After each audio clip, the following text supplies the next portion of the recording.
Trips, I did something that you told me not to do, Joe Rogan. You ready for this? You told me not to do it years ago, and I did it, and it was rough. And I performed stand-up comedy in Connecticut. Was I right? You were right, dude. I told you. It's a right. place of despair. Yeah. It's really crazy. So one of the things that happened is I noticed this really cool old guy stood out in the front middle of the audience, right? And I'm like, you seem like out of place and cool as hell and old as fuck. What's your story, dude? Right? And I noticed that there's this angry older lady, almost like Dana Carvey's like church lady character sitting next to him.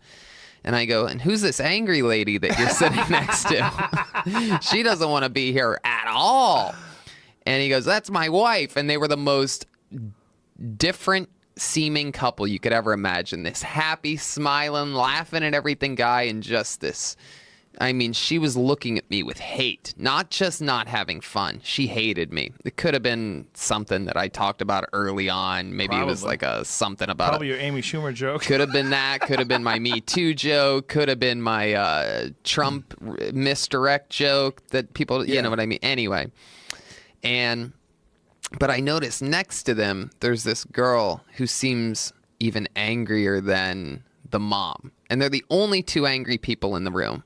And it's a gig at a casino in Connecticut. Give me a face. Just literally like a modern day, like if someone said to a bad actress, like, play angry, angrier, angrier, to a horrible actress who just like that. And I go, what's the problem? And, you know, there's like, I ignore it for like 45 minutes, right? And I'm going on, but the mom's angry. It turns out that the chick next to them's the daughter. And they're basically mad because of whatever material or whatever. And I end up towards the end of my set going off on the girl. I go, take the scowl off your face. Like, what are you doing? Do you think that's going to affect me? Lady, I'm getting paid the same amount whether you laugh or not. And I'm back to LA, back to the dream tomorrow. You know what I mean? Like, at this point, my fans are loving it. And they're the ones that stumbled into the wrong casino for the wrong show at the wrong time if they were looking for Christian puppet comedy or whatever. And I said to her, I go, you seem like, I go, you seem like an internet troll that just stumbled in here. Like, you seem like you're going to write about this. You seem like the type of angry where you think you're going to change something or you're going to do something to my career. That's the vibe I get from you. I literally made the jokes. The crowd's loving it, by the way.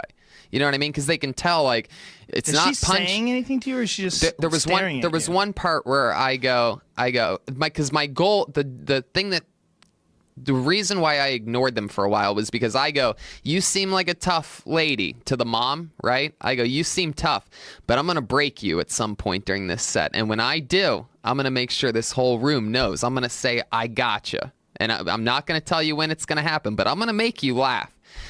Anyway, 45 minutes later, I get to the point to where I had in my mind set up that there's no way she's not going to laugh at this. And sure enough, I got a big smile out of her, right? I won't say what the joke is. I don't want to give anything away. But I got the smile, and I'm literally like, and the whole crowd's already laughing, and they can tell that I'm looking to watch to see if the lady breaks, and she doesn't. And I go, I thought I was going to get you. I thought I was going to get you on that one. How is it possible that you don't laugh at that? Like, what do you do for fun, lady? Like, at this point, I'm just all amped up. And I go, what would I have to do to possibly make you laugh? And that's finally when the angry daughter goes, be funny. I go, oh, no.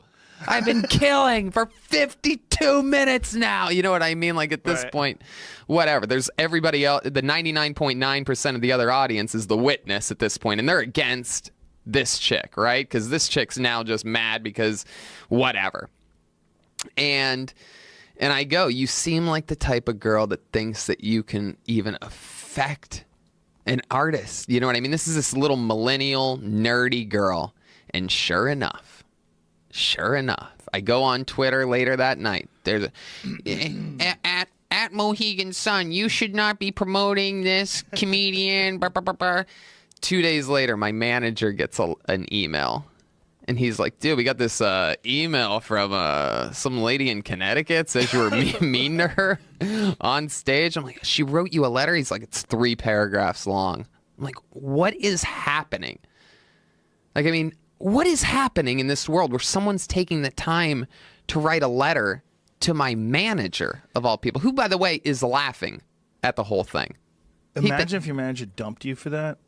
Like, enough. Right, one audience member in Connecticut. Yeah. And we that polled the crowd. 99% thought you were funny, but that's not good enough. Yeah. We need 100%. But man, you were right, dude.